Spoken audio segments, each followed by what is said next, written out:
Hello, I'm Julia, and in this video I'm going to tell you a little bit about the two pieces that I've called orchestral cycles. These were pieces that I wrote back in September 2021, and they were my first real forays into the world of orchestral writing, so they're a bit of an experiment. But when I first started writing music, I initially was playing around just with overlapping blocks of lines, so basically writing an 8 or 16 bar phrase with several different lines, any of which could be combined, and then repeating it and varying the combinations each time. So that's why a lot of my pieces are based on these blocks of 8 bars or 16 bars. And initially, beyond writing down the original lines, I didn't generally tend to notate them. The idea was more that the players or the listener or whoever could choose the lines they wanted at each point in the piece, and any of them might potentially work together.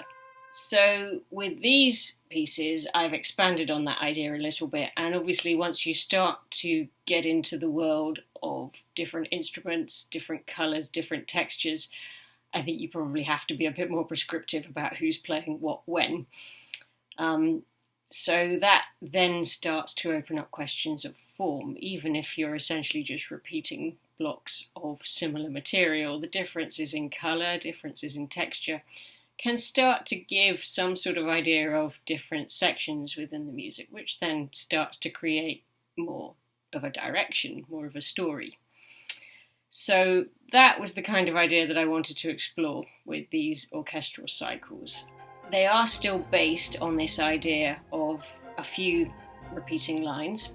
I've tried to explore various different ways of creating more of a direction just using this limited set of material. So there are several ways in which I've tried to do that. One, of course, is playing around with the orchestration. Obviously, there's a lot more you can do with a whole orchestra, and I've kept it relatively simple, but I've used a few other ways as well.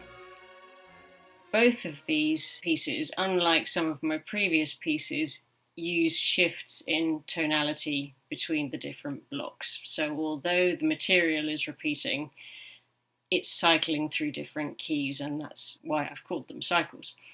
So orchestral cycle number 1 follows a cycle of fifths, basically. Similarly, in orchestral cycle number 2, I've varied the tonality as well, but in this one, rather than following a cycle of fifths, I've actually modulated up a major third each time, at least initially. It gets a bit more complicated later on.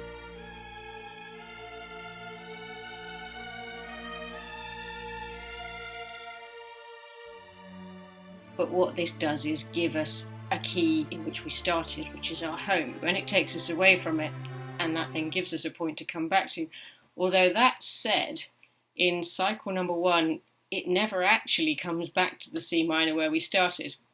It ends in the relative major, E flat major, but I think that possibly is because of this cycle of fifths, because each time we change key, effectively we get a perfect cadence in the new key, and that feels like a homecoming. So I think we get close enough to feel like we've really landed home. In cycle number 2, it very definitely comes back to the home key, and it stays there for the last few repeats, so it's very clear where the home is in that one. As well as the tonality, I've also tried to play around a little bit with the rhythms in these repeating blocks. So if you look at the lines that I used as the basis of cycle number 2, basically everything within the piece can be traced back to these 9 4-bar lines. But if you look at the ones near the bottom, lines 7 and 8, in fact, although they're written in 4/4, it would actually make more sense for them to be written in 3/4. And that's something that I wanted to play with a bit. So when they come in the middle, we get this 3 against 4 kind of feel, and it feels almost more as though it's in 3. And I think that makes it a different section. It distinguishes it, even though it's built on basically these same few bits of material. It gives it a different feel, which means we've gone away from the home, which means we have somewhere to come back to. And so we're almost in kind of ternary form at this point. And this is something that I find really interesting, how it's possible to build up this story effectively, this journey away from home and then back again, using a very limited set of musical material. So that really is what these cycles are trying to explore.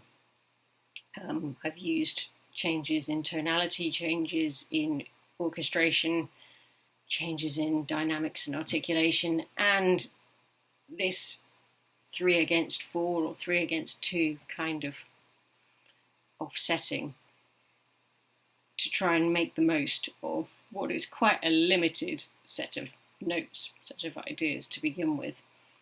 And that was something that well, I think back to Beethoven, really think about Beethoven 5. And the amount of complexity that Beethoven got out of what was a very simple idea to begin with, I think it shows what an amazing thing music is, how much potential there is to get so much out of what starts off as a very simple idea. And I think that really was what I wanted to play with these pieces.